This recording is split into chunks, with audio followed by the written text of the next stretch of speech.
Saludos para mis compañeros de la materia ética, para la tutora Maura. Mi nombre es Franklin Latorre, voy a exponer mejor sobre la relatividad moral. Elegí esta teoría moral, por supuesto, porque es la que más comparto de las tres, la que a mi modo de ver presenta una mejor fundamentación y la que ha estado vigente durante mayor cantidad de tiempo. El relativismo moral surgió con los sofistas por allá por el siglo IV antes de nuestra era y consiste básicamente en un precepto según el cual es imposible establecer cuál moral es correcta y cuál no. Esto teniendo presente que el ser humano pues es un sujeto que no tiene el criterio suficiente para establecer el bien, el mal, lo correcto y lo incorrecto. Acá vale la pena reconocer que una de las principales críticas que se le ha hecho tradicionalmente al relativismo moral precisamente es y es que el hecho de aceptar cualquier moral sin ningún criterio, sin ningún estándar de lo que es correcto y de lo que es bueno, pues podría llevar a las sociedades a cierto caos o a cierto desorden, por lo menos un choque de morales que derivaría en problemáticas dentro de la misma organización y la civilización. Pero lo que yo he logrado notar es que aquí se está realizando la crítica basados en un precepto un poco flojo, en una argumentación bastante, por no decir, por lo menos superficial. Y es que estas personas que la critican, entonces están arrogando a sí mismos el derecho de establecer qué es lo bueno y qué no lo es, ¿cierto? Es decir, que ellos están como poniéndose por encima del resto de la sociedad para pretender que la moral que ellos profesan o la que ellos determinan es la correcta en contraprestación o en contraposición a la que el otro individuo, el prójimo, mi par, mi colega de tránsito por este mundo, pues pueda creer que es lo correcto eh, desde un punto de vista moral. Lo que yo pues quiero decir con esto es que este planteamiento es flojo porque habría que analizar un poco desde, desde lo que nos orientaban los presocráticos respecto al mayor error que nos legaron precisamente estos pensadores griegos, que fue la dicotomía, ¿no? Aunque en la antigua Grecia la dicotomía era casi que el paradigma, ¿cierto? Los principales exponentes del relativismo moral, tal vez la escuela sofista, incluso algunos de los cínicos o bueno, entre otros, ellos como que en su espíritu estaban adelantándose 2000 años y estaban renegando un poco de la dicotomía, ¿cierto?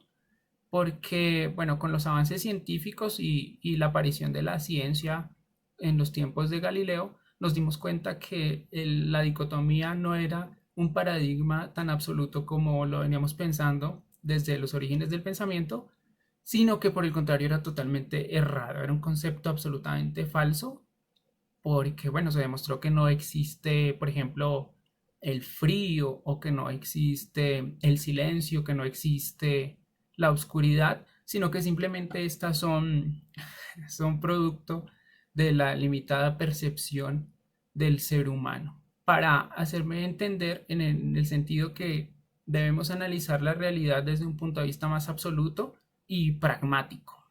Entonces, habría que extrapolar un poco este conocimiento científico, ¿cierto?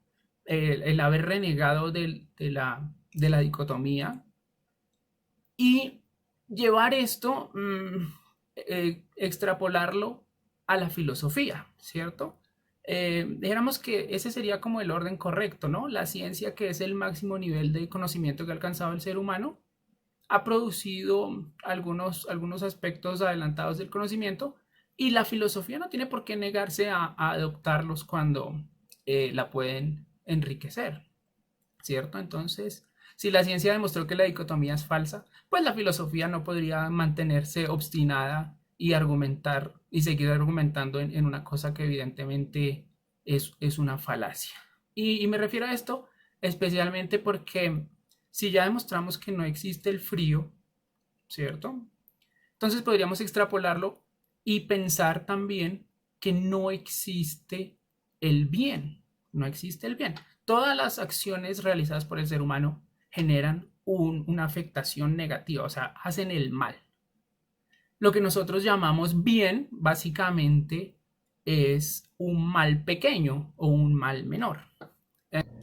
Voy a volver un poco, ahora que lo recuerdo, sobre la unidad número uno, porque, bueno, estuve viendo el video introductorio de la unidad número 2 que nos ofreció la tutora, y en este se aclara que en este espacio siempre vamos a poder ofrecer o entregar nuestra opinión desde un modo crítico y argumentado, pero eso no estaba tan claro en las actividades, específicamente en las actividades de la unidad número uno, donde básicamente eran como realice un resumen basándose en la lectura de tal o realice un mapa mental, pero no vi literalmente que se le pidiera o que se le solicitara o que se le permitiera al estudiante brindar su opinión de un modo crítico.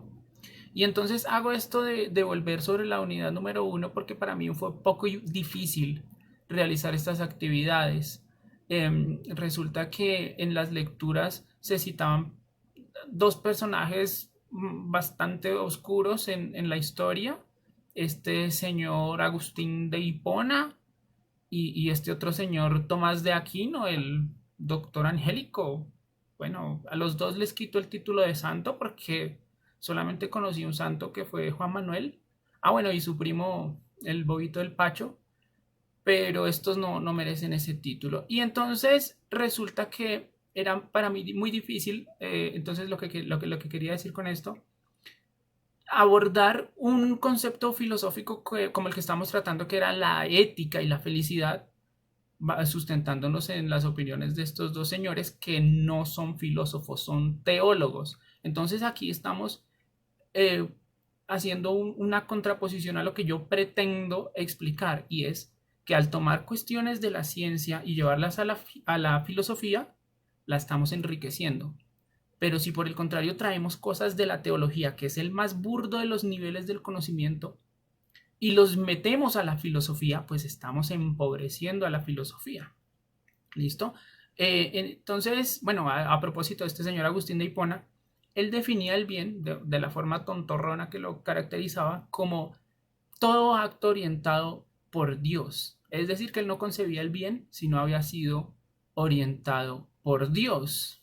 Pues desde mi forma de ver el mundo como ateo, yo no puedo hacer el bien. Estoy imposibilitado de tajo, según la sentencia de este señor, para hacer el bien porque yo no creo que Dios exista y no me puede orientar. Y desde el mismo punto, pues a ninguna persona en este mundo, porque el que no existe no orienta a nadie. O sea que a la final termino estando de acuerdo con Agustín de Hipona, porque los dos en cierta forma estamos diciendo que el bien no existe, sino que la interpretación que le da es todo lo opuesta, y es que él sí hacía el bien porque supuestamente él todo lo que hacía era guiado por el creador del universo.